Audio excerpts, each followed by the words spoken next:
Hey guys, welcome back to my channel. It's Dej. On this channel, I make videos about SLP grad school, Starbucks, minimalism, and so much more. And also my Christian lifestyle and so much more. So if you like any of those things, please keep watching. Today's video is going to be dedicated to 8 tips that helped me start my very first semester of clinic.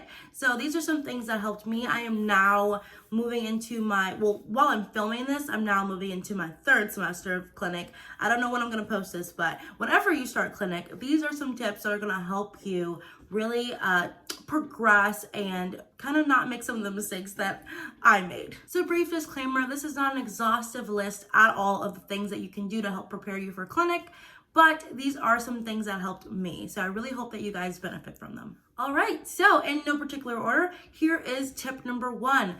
Read over your client's history, guys. You do not know half of the things that you can be thinking about when making these therapy materials if you do not read over the client's history. So for example, you might have a child who has a hearing loss. If the previous clinician kind of fails to tell you that, and you don't look at the client history, you're going to be making some mistakes in creating therapy materials, not modifying or accommodating that hearing loss. So it's super important to read over the client's history to make sure that you are not walking in blindly, walking in aimlessly, and making some silly mistakes that you could have prevented. All right, my second tip is to pre-brief with the previous clinician if you can. This will be very, very beneficial if you have access to the previous clinician. Now, this is not always the case because sometimes it's a school SLP and you really don't have that kind of access with being a grad student.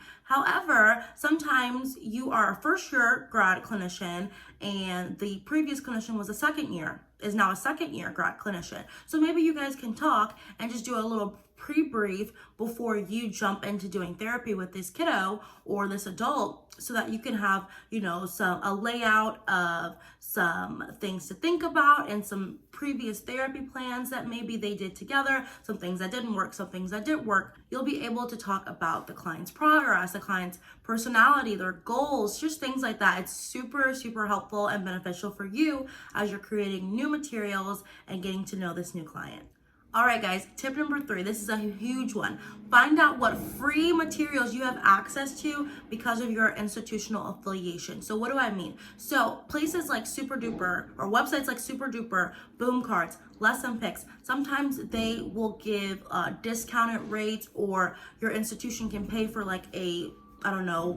cohort rate of free access to these things. I mean, it's not free, but it's free to you. It's somebody paying for it, but it's free to you. And so my institution, we have access to Super Duper for free through our institution, Lesson Picks, and not Boom Cards, but Board Maker. So that is really, really helpful. We didn't have to pay for that out of our own pockets. We got it through our institutional affiliation. So really make sure you're being proactive and asking all of those questions to make sure that you're not spending money that, we all do not have on materials, and especially teletherapy materials, because this is a new time. Things might be really expensive, and your institution should be, or not, I wouldn't say should be, but maybe helping with that process and getting materials to you. Tip number 4, make a get to know me PowerPoint for your client. I found this to be super helpful when meeting my client for the first time. Making a get to know me PowerPoint really kind of broke the ice and made it a little bit less formal and let them kind of get to know me and just feel closer to me right off the bat. Now, when you're with maybe an adult, maybe kind of do this a little bit differently, just so that it doesn't seem too kiddie and maybe even offensive to an adult. But with kids, this works very well. They love getting to know you. And yeah, so I think making a get to know me PowerPoint would be absolutely beneficial for building rapport with your client. All right, tip number 5 and 6 kind of go together. Don't be afraid to ask questions, and always, always ask for feedback. Now, questions are super important. You don't want to be sitting somewhere confused and crippled by your fear of maybe looking stupid or something like that. You're there to learn, and it's important that you grow as a clinician, and you're not going to do that without asking questions, because we're here to learn. We're going to have questions.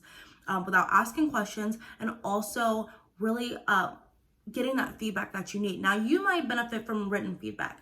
You might benefit from oral feedback. You might benefit from all of the above, but it's important that you get the feedback that you need so that you can grow and progress and make the changes that are necessary for your client to progress. All right, guys, tip number 7, scan TPT or other resources to see if there are things that you can use that you don't have to make. Do not reinvent the wheel, okay? I remember my first semester of clinic, I was spending hours creating materials that I could have just looked up on TPT, and they have a ton of freebies on there. So you can actually like filter like what you see, and you can actually just press the button to say only see free items, and that's what I do all the time. And there are tons of freebies out there for you to get, whether it be art, tech, social language. There are tons of things that you can get.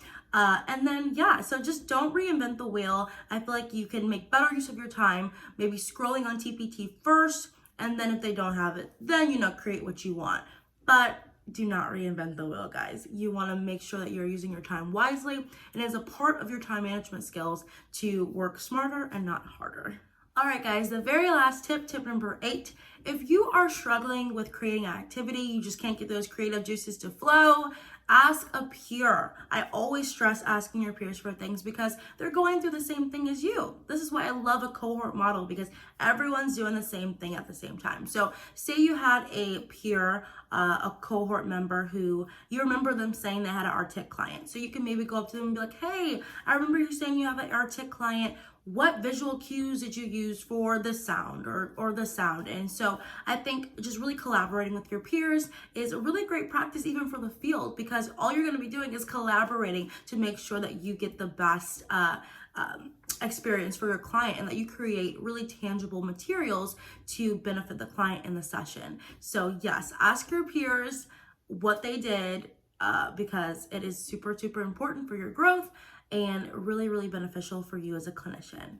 Thank you guys so much for watching this video. I really hope that you guys can take some of these tips and really use them into your first semester of clinic. Do not be afraid. Relax. You got this. You were chosen for this program because of some unique, beautiful attributes about yourself. So just use those to your best ability and then go out there and make some great choices in clinic.